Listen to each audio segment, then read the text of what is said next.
Neutron star supernova की घटना के बाद बनने वाला केवल 20 से 25 किलोमीटर डायमीटर का एक ऐसा तारा जिसका वजन हमारे पूरे सोलर सिस्टम के वजन से भी अधिक होता है और जिसकी सरफेस का टेम्परेचर हमारे सन के टेम्परेचर से भी 100 गुना अधिक होता है।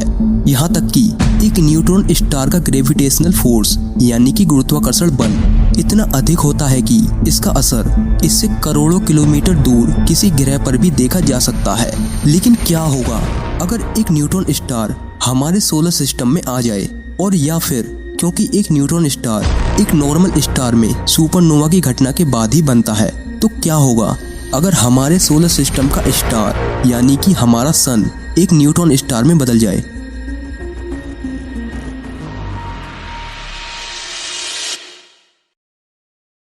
असल में हमारे ब्रह्मांड में जितने भी तारे हैं उनका अपना अपना जीवन काल होता है।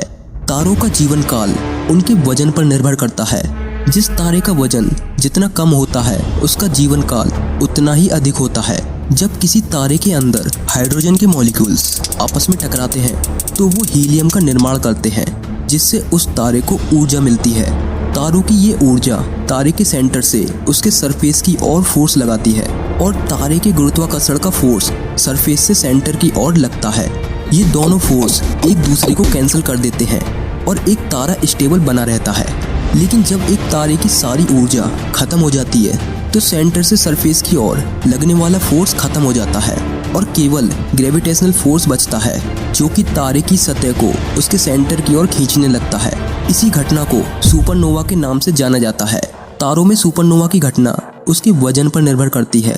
जब एक ऐसा तारा जिसका वजन हमारे सन के लगभग बराबर होता है सुपरनोवा के बाद वो व्हाइट ड्वार्फ बनता है, और जब एक ऐसा तारा जिसका वजन हमारे सन से 10 गुना ज़्यादा होता है वो सुपरनोवा के बाद ब्लैक होल बनता है। लेकिन जब कोई तारा जिसका आकार हमारे सन के आकार से 2 से 10 गुना के बीच में होता है वो सुपरनोवा के बाद न्यूट्रॉन स्टार बनता है।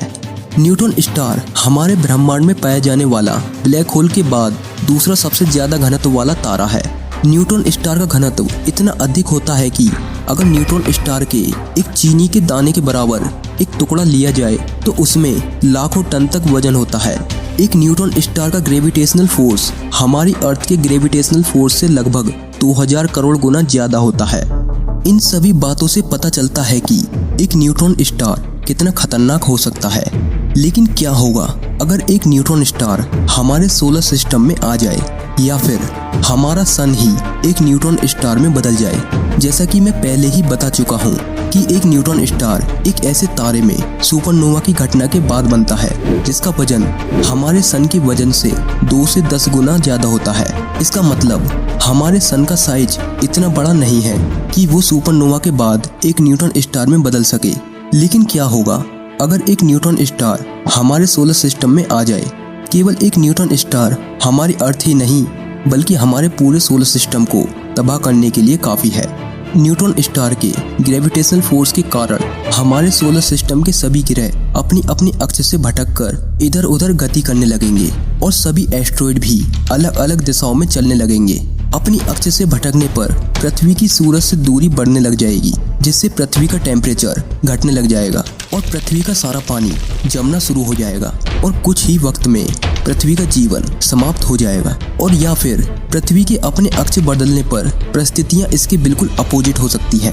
अगर न्यूट्रॉन स्टार के फोर्स के कारण पृथ्वी सूर्य की ओर चलने लगती है तो पृथ्वी का टेम्परेचर बहुत अधिक बढ़ने लग जाएगा, जिसके चलते पृथ्वी की ग्लेशियर की सारी बर्फ पिघल जाएगी और फिर सारा पानी वाष्प में बदलना शुरू हो जाएगा। सभी पेड़ पौधे जलकर समाप्त हो चुके होंगे और बहुत अधिक टेम्परेचर के कारण कुछ ही वक्त में पृथ्वी का जीवन बिल्कुल खत्म हो जाएगा।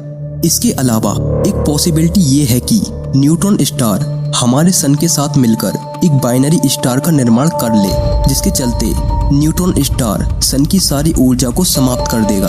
एक बाइनरी स्टार कितना अधिक खतरनाक साबित हो सकता है इसका अंदाजा लगाना भी मुश्किल है।